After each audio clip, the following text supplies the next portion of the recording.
Hi, this is Mardy once again and welcome to my channel.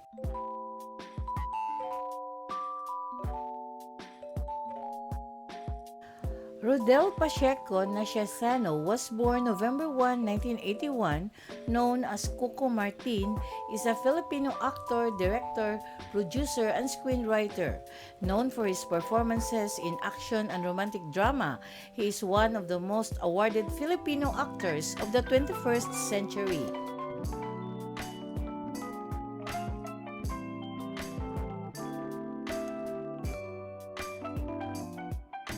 If you are new to my YouTube channel, please don't forget to like, comment, and subscribe.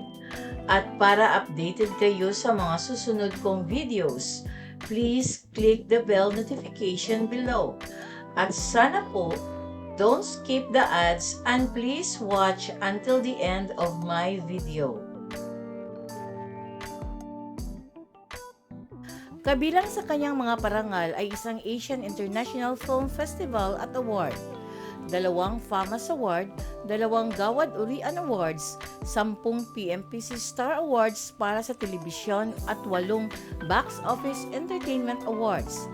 Ang mga pelikula ni Martin ay nakakuha ng 2.3 billion pesos sa buong mundo na naging dahilan upang siya ay isa sa pinakamataas na kita sa box office star sa lahat ng panahon. Pinangalanan siya ni Tatler Asia na isa sa pinaka-maimpluwensyang personalidad ng mga Filipino sa Asia. Rodel Pacheco Nasiasano was born in Santa Cruz, Manila to Maria Teresa and Ramon Nasiasano. He was young when his parents separated, causing his grandmother Matilde to care for him.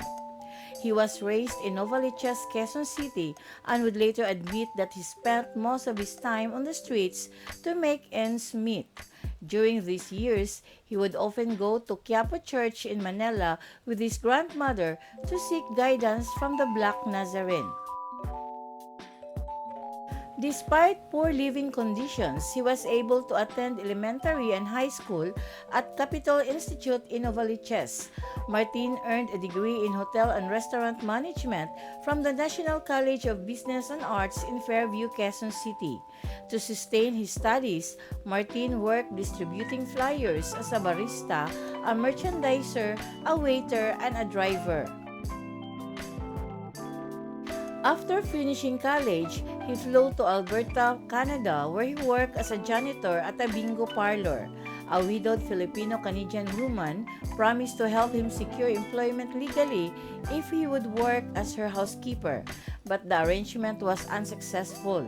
Martin eventually returned to janitorial work and after 9 months returned home to the Philippines. Nagsimulang umarte si Martin noong unang bahagi ng 2000 at sa una ay gumanap ng mga minor at guest roles sa ilang pelikula. Nagawa niya ang kanyang pambihirang tagumpay sa mga nangungunang tungkulin sa malawak na kinikilalang indie na mga pelikulang Daybreak in 2008, Service in 2008, Kinatay in 2009 at Jay in 2008.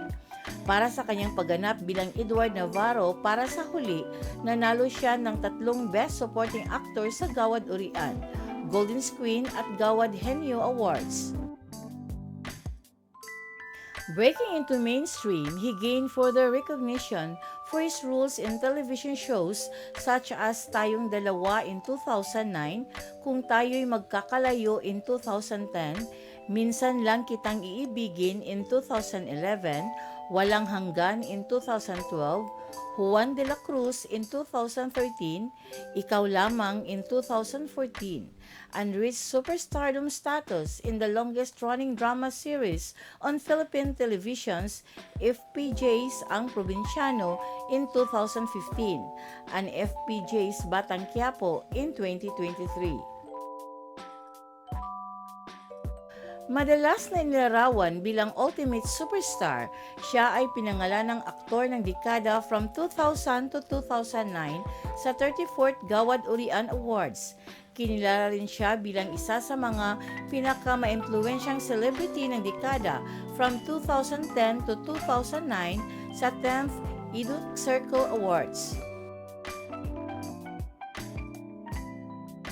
Kabilang sa kanyang pinakamatagumpay na pelikula sa box office, ang The Super Parental Guardians in 2016, Beauty and the Bestie in 2015, Jack M. Popoy, The Police Credibles in 2018, Ang Panday in 2017, Feng Shui 2 in 2014, You're My Boss in 2015, at Maybe This Time in 2014. Noong 2017, itinatag ni Martin ang kanyang sariling produksyon company na CCM Film Productions.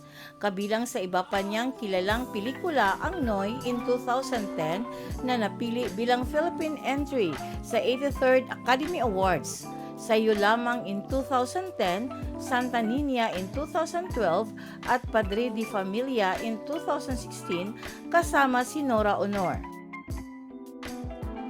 Martin in May 2023 announced that he has been in a romantic relationship with Julia Montes. It was not explicitly disclosed on when the two started the romantic relationship.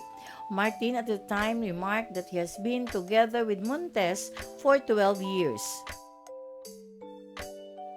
Thank you very much for watching. And according to Audrey Hepburn, nothing is impossible. The word itself says, I'm possible.